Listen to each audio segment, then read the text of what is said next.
Oh my god, I'm so sorry for laughing. But honestly, this is always my reaction when I see parents say that this particular skill does not matter. And I'm like, what? In this dispensation? Oh my, you're missing out a whole lot. I'd like to start by sharing the story of my toddler. I'm sure a lot of parents must have experienced same with their children while growing up. On this day, she was dragging something and her dad wanted to collect it from her. So she would drag it and he would drag back. She would drag it and he would drag back. And they were on it for a while. Now imagine the strength of a toddler to the strength of a man. And yet I could see that he was forcefully trying to get this thing from her and she was not ready to let go. At a point, I just said, you know what? Just stop. Just tell her to give it to you. And yeah, guess what? It was just like, can I please have it? And instantly, in split second, she released it to him. Welcome back to TED Talk. This is Intentional Parenting Series episode 3. If you've not watched episode 1 and 2, you might have to pause this video and go back to watch those two so you understand the basis of where we're coming from. Now, this leads me to the third skill, the skill of communication. Communication, a skill that every parent must either learn or improve on to get the attention of your young ones. Communication is dialogue. It is talking to somebody and getting a feedback from the person. So whether it's your child you're talking to or your pupil in school, you still have that two-way conversation. So communication is a dialogue, two. Now, it's important for us to know certain things about communication for it to be effective. When you're conversing with these children, when you're communicating with them, you must ensure that it is age appropriate. You can't be talking to a 2-year-old as if you're talking to a 10-year-old. No, it won't work. You must converse at their level. That's where you get their feedback. And of course, you come down to eye level when you're making this conversation.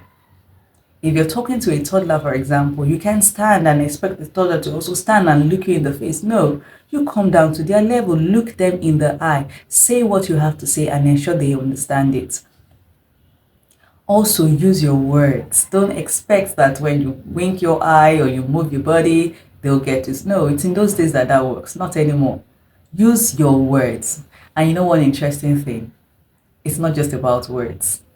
Communication nowadays, it includes your tone, it includes the body language, it includes your words, all three together. That's what makes communication effective. So of course, when you're talking to your children, ensure you're using the right tone, ensure you're using the right words, ensure you're using the right body gesture that suits their age. That's when they can get what you're trying to say. You must learn to talk to your child. You must learn to talk with your child. You must learn to talk about your child. But of course, don't talk for your child. Nah, it's wrong. That's going to be another topic for another day where we would learn how not to talk for your child. But now we must learn to talk to our child, communicate with them, share what is on your mind at the level that they can understand. You must also talk with them. Let them give you feedback of how they are understanding whatever you're saying to them. Talk about them. Let them be your primary focus. Let them be the main things you talk about. Don't talk about other people's children more than you talk about your own child. It's not correct.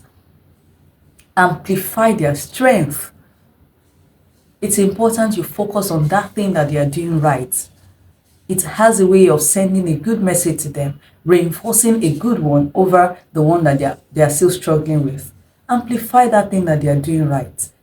Be open to feedback. When people give you feedback about your children, please take it in good faith. Whether it is good or bad, it's not every time that feedbacks are always bad. Sometimes they are actually good feedbacks. But somehow maybe we were busy with one thing or the other, we could not notice that. So when someone points your attention to your child's strength or something they are doing right, please make it a big deal. However, if it is something bad, talk about it, find ways to resolve it. And if you're not able to, please seek help.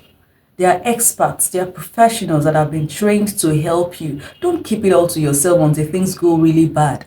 Speak up as soon as you notice it and let them help. Set realistic expectation for these children. That's going to be our next topic. So I'm giving you a peep into what we're going to be talking about next time. We're going to be talking extensively on how to set realistic expectation in this dispensation, in this generation. So as parents, as educators, please let's work on our communication with these children. You must learn to speak in age-appropriate tone, age-appropriate body language, and age-appropriate words for you to get the feedback that you desire from your children. I hope this helps. I'll see you in my next video. Bye-bye.